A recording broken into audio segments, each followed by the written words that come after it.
भारत दुनिया का एक लौता ऐसा देश है जहां बहुसंख्यकों के हितों की कीमत पर अल्पसंख्यकों को वरीयता दी गई।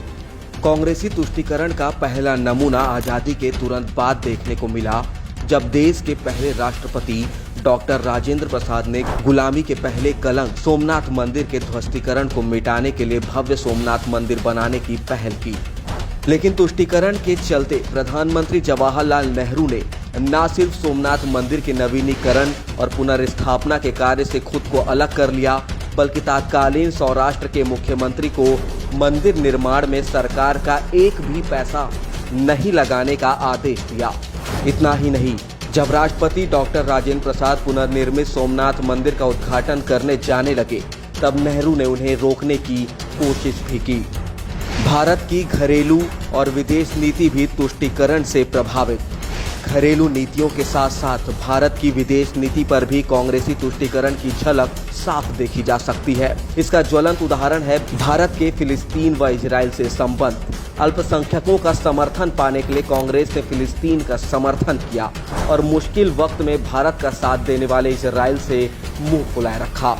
इतना ही नहीं, आजादी के इतने वर्षों बाद भी कांग्रेस ने किसी प्रधानमंत्री को इजराइल का दौरा नहीं करने दिया। मगर 2014 में नरेंद्र मोदी देश के पहले पीएम बने जो इजराइल गए।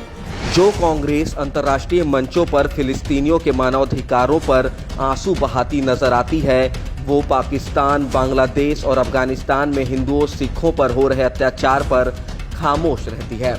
यहाँ तक कि कांग्रेस सरकार में प्रधानमंत्री रहे मनमोहन ने तुष्टीकरण के लिए एक बयान तक दे दिया था कि भारत के संसाधनों पर पहला हक अल्पसंख्यकों का है।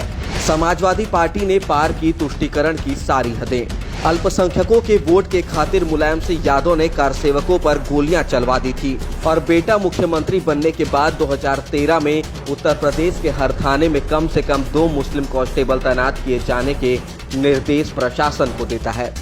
तुष्टीकरण की सारी हदें पार करते हुए सपा सरकार ने 2007 में लखनऊ, फैजाबाद और वाराणसी में हुए बम विस्फोट में शामिल 16 आरोपियों के खिलाफ मुकदमा वापस लेने की घोषणा तक कर दी थी। लेकिन इलाहाबाद हाईकोर्ट ने यूपी की अखिलेश सरकार को झटका देते हुए बम विस्फोट में शामिल आरोपियों के खिलाफ मुकदमा वापस लेने के फैसले पर रोक लगा दिया। अल्पसंख्यकों का वोट पाने के लिए सपा ने अतीक अहमद जैसे माफिया को नेता बना रखा था, जिससे आम लोगों में खौफ रहे और साथ में उसके मजहब के लोगों का समर्थन भी मिलता रहे। खुद को दलितों का मसीहा कहने वाली मायावती की अल्पसंख्यकों के दलितों पर अपराध पर चुप्पी।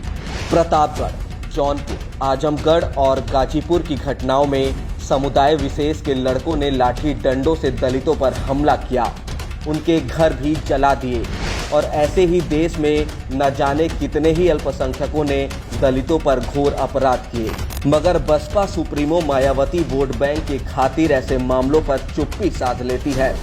वहीं मुख्यमंत्री योगी आदित्यनाथ ने इन सभी घटनाओं का संज्ञान लिया और पुलिस अधिकारियों को निर्देश दिया कि सभी अभियुक्तों के खिलाफ गैंगस्टर एवं रासुका जैसे कानून का इस्तेमाल करते हुए सख्त कार्रवाई की जाए।